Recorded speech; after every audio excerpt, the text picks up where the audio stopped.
Are we live? We are live. All right. Hello, everyone. Hi, guys. Happy Monday. Hope everyone had a wonderful weekend. And yeah, thanks for joining us today. This is a favorite. Oh, yeah. These are always a favorite because it's when we get to, excuse me, basically, we're not necessarily launching it because it's not quite available yet. A couple days. But we are watching a recording. It's probably. Yeah, of course.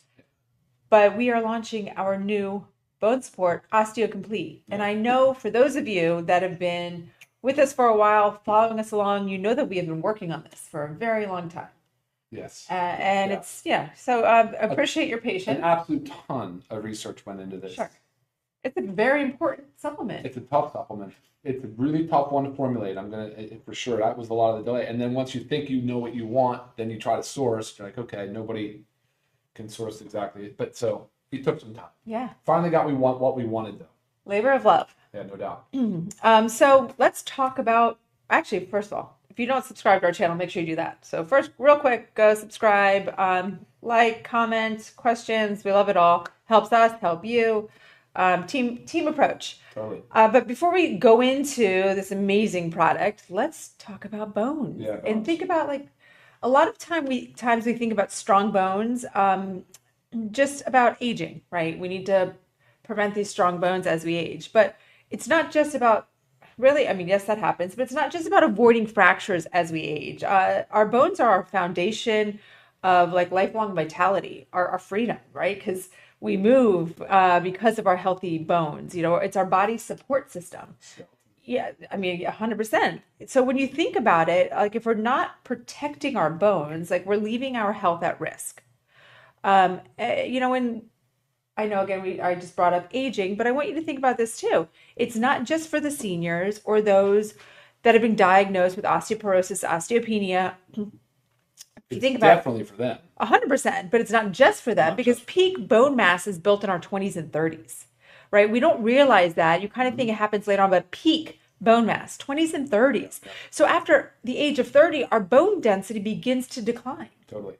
Right? Scary. And I know we've talked about this like with muscle mass, but like, gosh, after 30, you're so young and vibrant, you don't ever think of these things, right? So you have to consider that at age 30, things start to decline. So you have to support them so you don't get into that osteoporosis, osteopenia, or risk, fracturing something. So as much as this supplement is for if you have those conditions, there's a preventative nature to it too. So I want you to think about that and really why, again, it's not just for the seniors or those with, osteoporosis and the like. Absolutely. And a lot of that, go ahead, you're going to say, go on. I mean, I was just going to say, bones are more than, they're more than just the skeleton. They're more than just structural, right? They store minerals. They help regulate hormones. They even influence metabolism and immunity. So sure. I don't think most people think of it beyond the structural component of bones, right? Yeah. So, the bones are a major reservoir.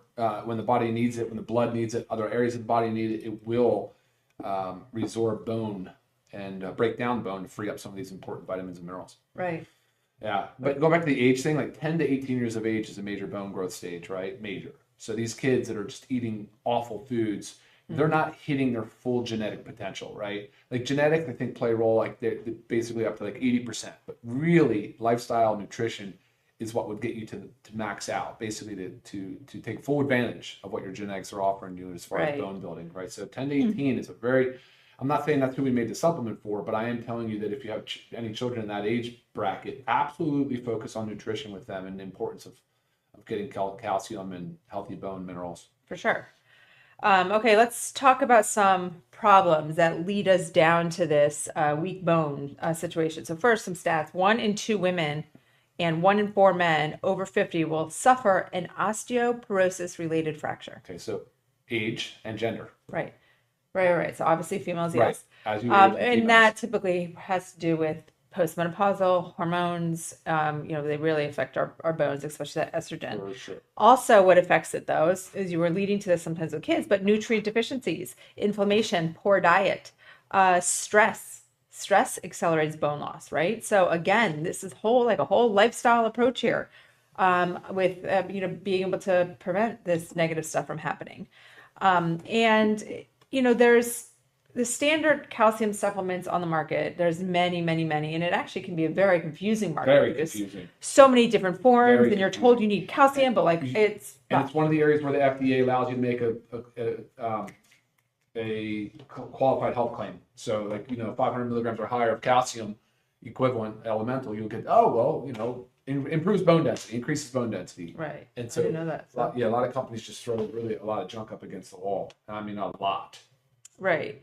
So, and a lot of times these standard calcium supplements fail to ignore the multiple pathways associated or involved in bone health. Again, talking about the hormones, the minerals, the inflammation, right. Even collagen production. And the cofactors too. Collagen's a big one. Right. The vitamin D, the magnesium, the K2, which are not in here. So we're going to talk a lot about that on purpose, why we did that. Yes.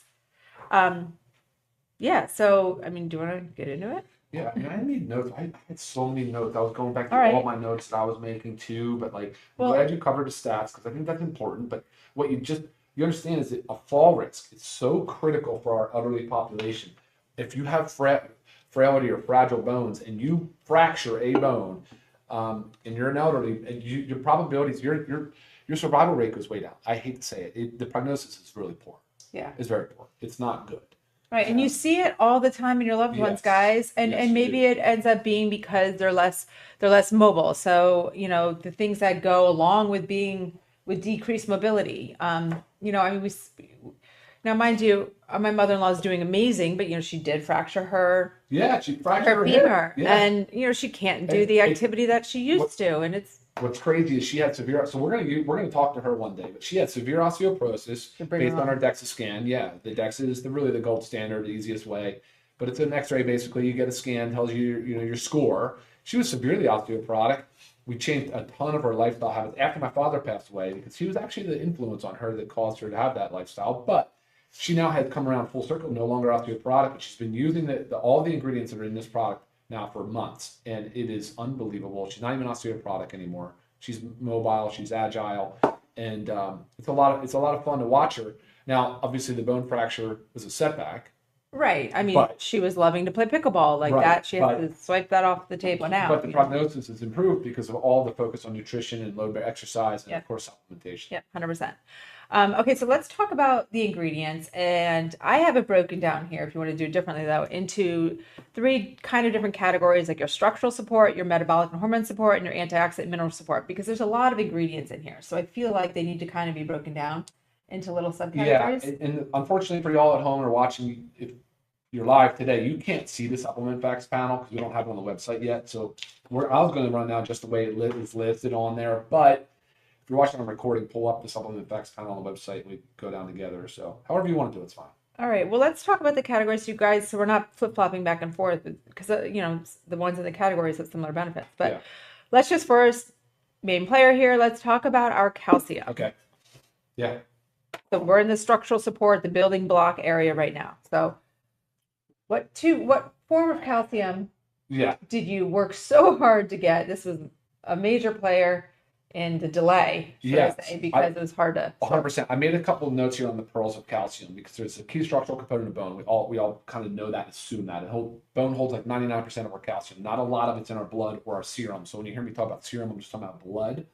But it does create a complex with phosphate. So when we start talking about hydroxyapatite, I want to try to give you a better visualization of what that is. Calcium in general is absorbed in the small intestine.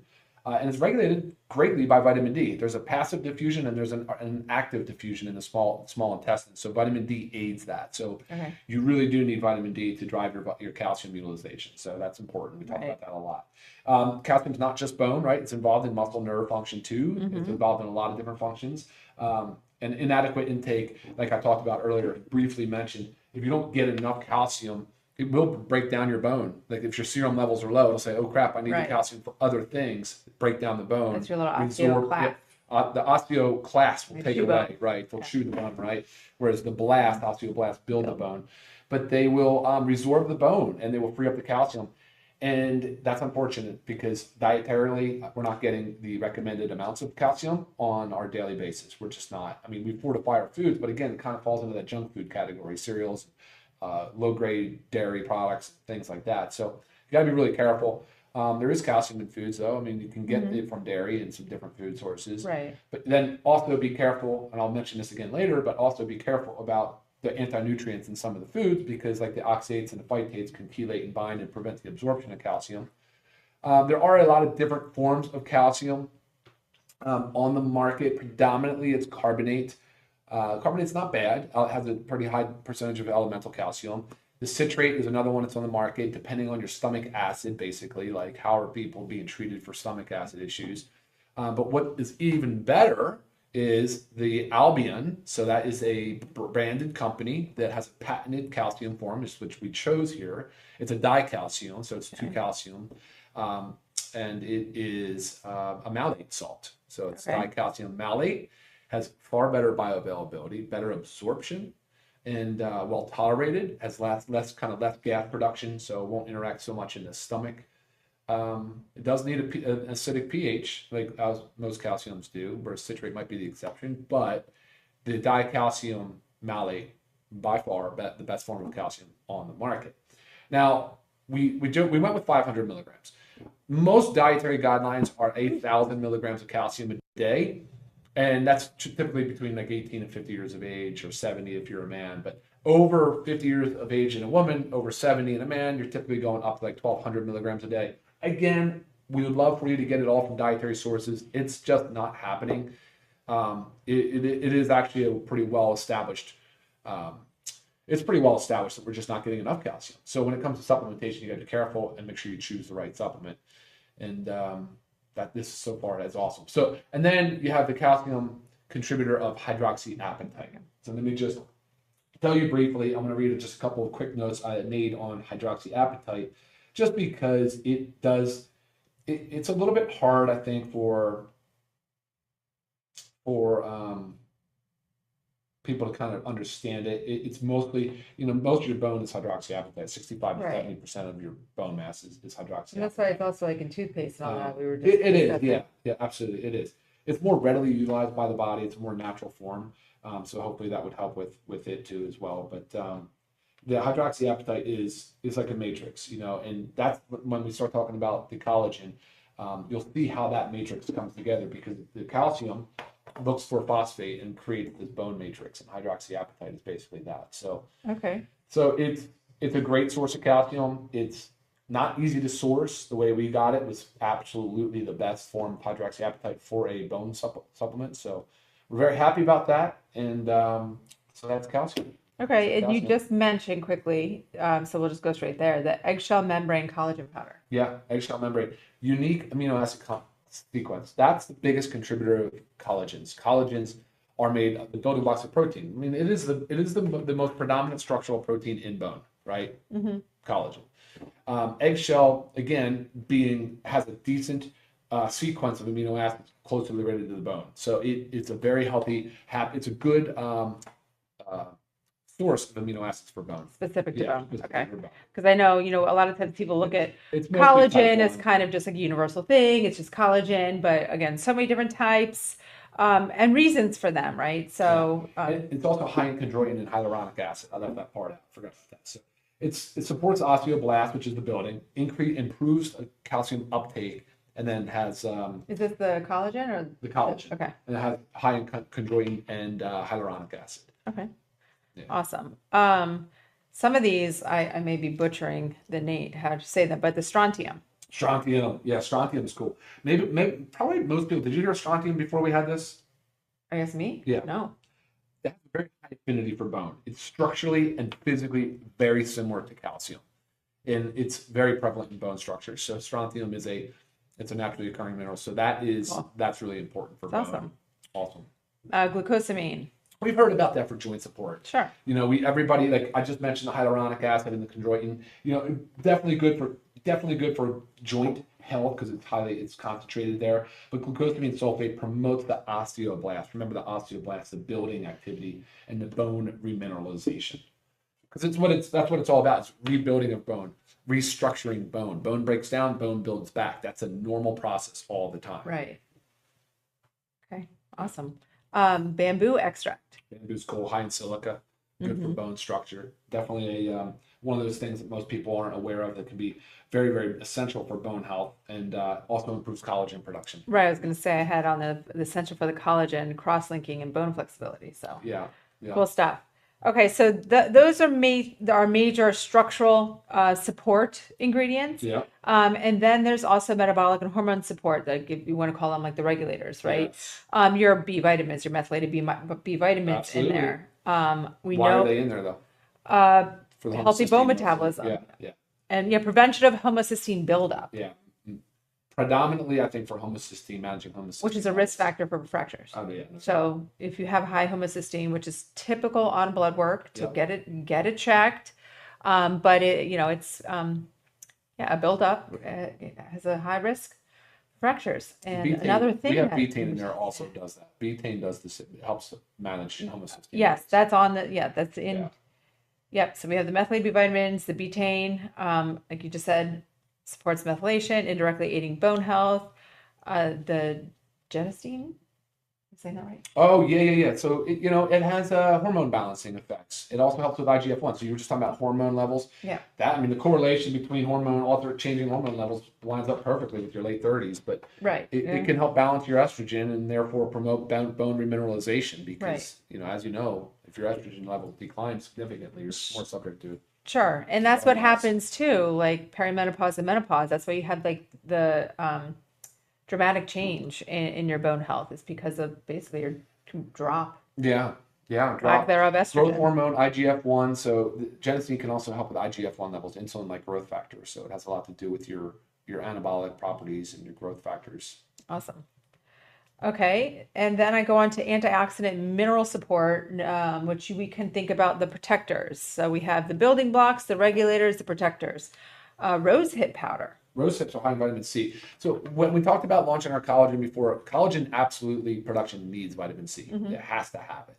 So you want some vitamin C source, whether it's whatever it's from. But in this case, rosehips is very powerful. It's good for vitamin C source, but it also is a potent antioxidant. Right. So it helps with the oxidative stress, helps with the inflammatory pathways. Yeah, of course. Boron. I mean, I think most people know boron's popular in bone support. Yes. Enhances calcium and magnesium absorption. So when we start talking about why the calcium, magnesium, the D3, the K2, boron is in there to help increase that absorption. Awesome. And then glycine, which I do feel like a lot of people have heard of glycine. Yeah, I mean, amino acid, right? I mean, we definitely have the key building block of collagen. Glycine is for sure. Which is the primary structural bone and protein in bone. So glycine's there to help support the collagen support. Right. So guys, a lot of stuff in here. Again, is that everything? Yes. Is that everything? Not just a calcium supplement, right? This is complete bone support. This is osteocomplete, like advanced bone support. Again, super crucial. But let's talk about who should take the supplement. We kind of alluded to a lot of it, but like we already said, everyone, right? Not just for osteoporosis or those diagnosed with bone issues, but really, if you want to think of it as prevention for those over 25, as bone density starts to decline in our 30s, extremely important for females as we're more inclined to it, especially with perimenopause and menopause. Even athletes, the high joint stress, right? Support that. Sure. And then again, anyone with just that chronic inflammation, nutrient deficiencies, family history of osteoporosis. You need to think about this stuff. And I like this little bold point here. Like we don't wait until our teeth start falling out to start brushing them. Right? Oh shoot, I'm losing teeth. Now we got to take care of them, right? You shouldn't wait till your bones are breaking till you start taking care of them. So like, don't wait until you get that bone density scan. And you're like, oh man, I have osteoporosis. What do I need to do? So don't get there. Not everybody, you don't have to get there. So which means you all need to get a DEXA scan. If you're over the age of 50 and you're a female over the age of 70, you absolutely should have a DEXA scan. You should have it earlier. Mm-hmm. I don't know why most people do not have them. Most people get a fracture have not had a diagnosis of osteoporosis or even a DEXA scan to know where they're at. Right, and then they get diagnosed then. Then they get told. Yeah.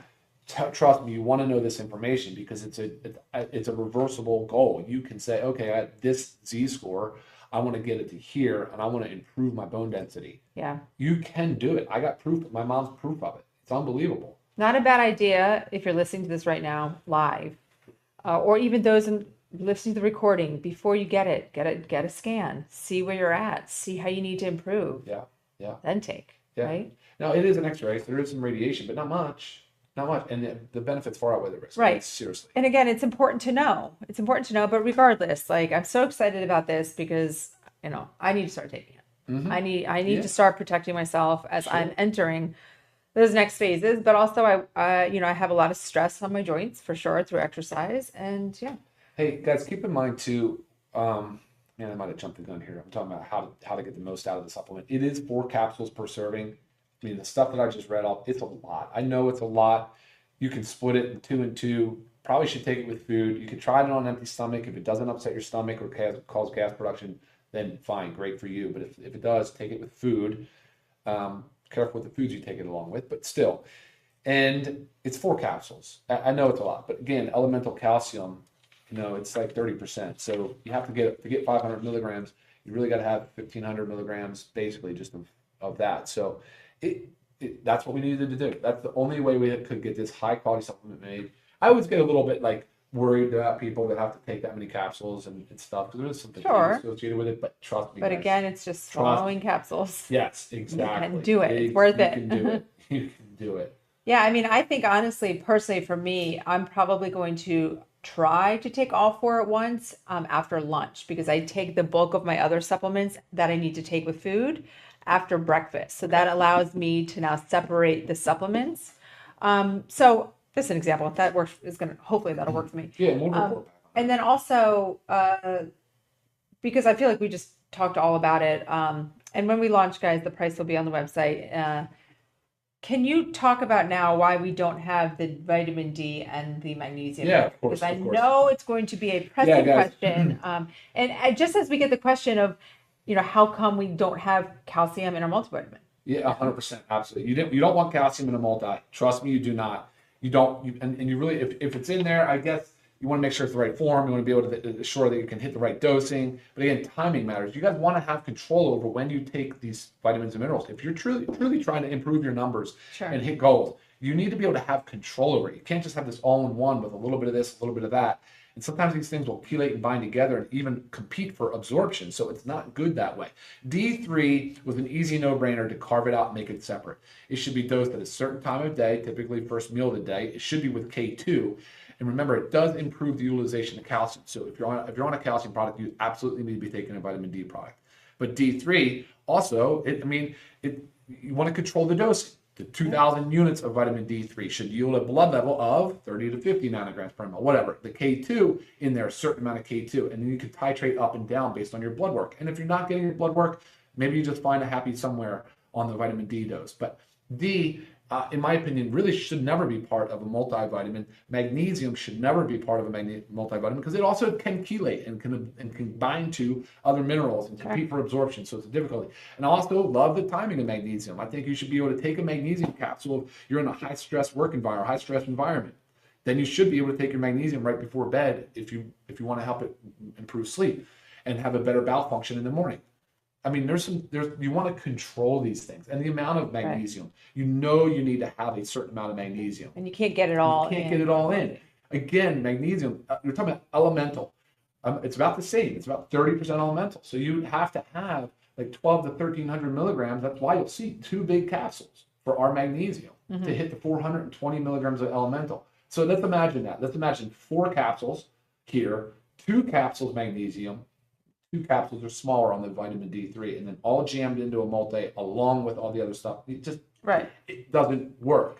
And clinically, it's honestly not prudent. I think it's dangerous, reckless, and Right. And at best, it doesn't do anything. Doesn't do any harm. Sure. Potentially, it could mess you up.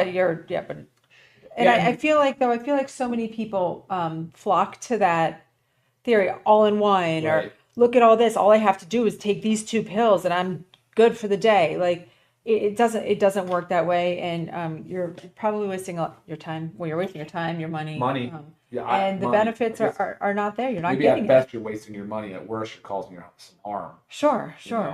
Really great questions and comments coming in. I love it. I love it.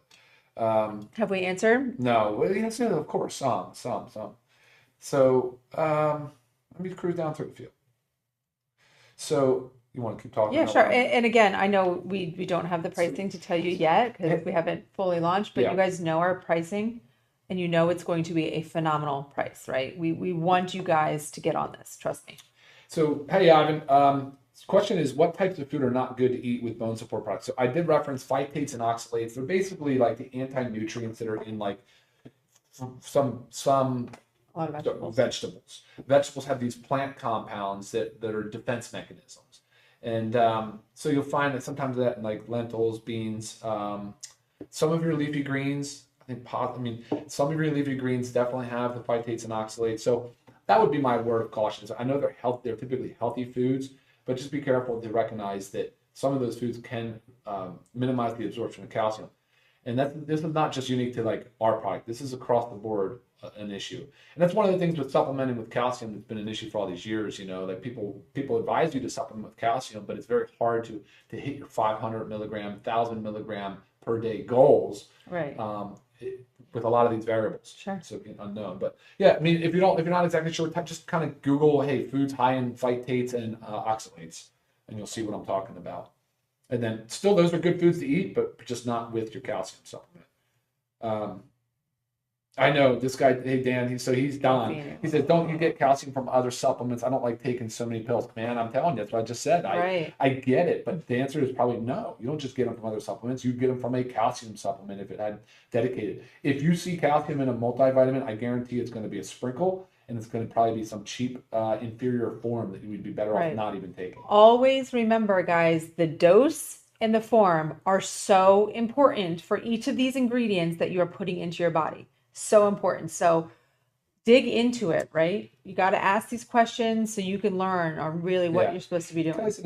Canada doctors will not do any testing as preventative. I'm surprised there's not a self-pay pathway where you can go in and do it. Maybe that's not the thing. I'm sorry to hear that.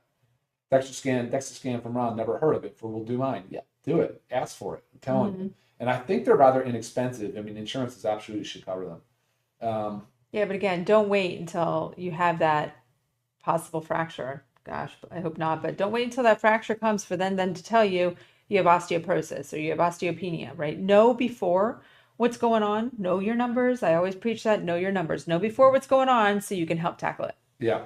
So David asked if this can be taken along with amino acid in collagen. Yeah, absolutely. The collagen is a major component to bone and structural support. So absolutely. I put some eggshell membrane collagen in this, just to get some of those unique amino acids in there. We also have type 1 and type 3 in our our essential amino. No, in our just kidding, collagen peptides. But it would be great. Absolutely, you should be taking both. I do, absolutely. All right. Can you get too much calcium? Yes. Hey, Melanie. Yes, you can. Yeah, you can get too much calcium. Too much calcium can be dangerous. Can show up with kidney stones. Can do some weird things. It can precipitate out. Cause nausea, upset stomach, can do some things like that. So how about this question? If somebody is, because I feel like I'm going to get the question, so I might as well put it out there. Right. If somebody's prone to kidney stones, should they still take calcium, or is it that depends on their needs? But why do they have kidney stones for other reasons too? Right. Good point. You really should be talking root to cause of kidney stones. root cause and figure out what's going on there. But taking a calcium supplement like this will not. I'm not going to say will not definitively because it depends on, but should not cause kidney stones. That's not normal to do that. So definitely keep that in mind. Most people are not getting enough. Right. And most people aren't eating dairy anymore. You know, it's not because dairy is bad. I mean, I like a whole, organic farm dairy, but it's how sometimes my stomach doesn't like it. I know many people can't digest dairy very well. So, Jan's, what is Jan's comment? I might have just missed it. Oh, Jen, so this would be good post fracture. Yeah. I fractured my distal fibula, and absolutely, you need to be taking calcium after bone injuries. Be ideal if you had it on board before, just because part of silica helps absorb water. Yes, yep, silica is also good for that. Stay Hydrated, folks, when you're taking these supplements, of course. I think that really. Yeah, awesome stuff. Guys, great questions, great comments. I appreciate it. Excited for you guys to try with food. With food, it's going to be my preferred route, but if you can split it if you want to go on an empty stomach and tolerate it well, great. It is forecasted. You can take 2 twice a day if you can remember. It's discipline. You got to remember to do that. But yeah, Another question for myself. Yeah. As we're talking about the hydroxyapatite and the calcium, obviously that helps bone. Our teeth are bone. Do you think that supplementing this will help teeth as well? Well, they say that the teeth, the hydroxyapatite for the teeth is so beneficial because it's typically done as a nanosized particle and Right. gets right into the valleys of the teeth of So like toothpaste, the enamel, right? not necessarily. Correct. In toothpaste. Gotcha. Okay. In toothpaste. But you do need calcium to build bone, right? So 100%. Awesome, guys. I mean, think about this. By protecting your bones, you're protecting your independence, oh, that's interesting. your mortality. I love Pia's thing. So I've heard of people Mobility. who fall down and break a bone. It's actually a broken bone that causes the fall. So we must keep our bones strong as we age. You would be surprised that these weak, fragile bones, it's fragility. And sometimes they don't even know It's the bone is fragility. It's broken. It's fragility so weak. and What happened? Did you just close it? sorry guys. Are we there? No, we're live. All right, Okay. cool. Oh boy, I almost closed out on everybody. So that completes our initial product launch of Yeah. Osteo Complete. Very exciting. So, I mean, again, your independence, your mobility, your quality of life, this is protecting your bone. Like, it's so, so, so important. Our Osteo Complete Advanced Bone Formula, nothing like it on the market. Try to prove us wrong. So David says, I'm 65. I fell backward down the stairs to a concrete floor and fractured my gosh. spine. This hasn't been fun. I've had to have surgery using Factor 4 and I'm ready for this new product. David, I completely understand your situation. That is traumatic, but you can, with right plan, get yourself back up Right. into full speed again. This is the thing though, trip hazards. If you're walking around a house and you have stairs, or if you have a lot of rugs, or if you have little small pets, you've got to be extra careful about trip hazards. When your bones are fragile, and Yeah. so Designed to keep you strong, resilient, right. and thriving every stage of your life, guys. Check it out this week. I know, we're so excited. And all right, guys. Well, look, plan on seeing it the next day or two. And hopefully, if you're watching this recording, it should be live. But for you guys watching live, just stay with us next day or two, and we'll have this ready to rock for you. Awesome. Thank you for tuning in. Bye, guys. Have a great day. See y'all. Bye now.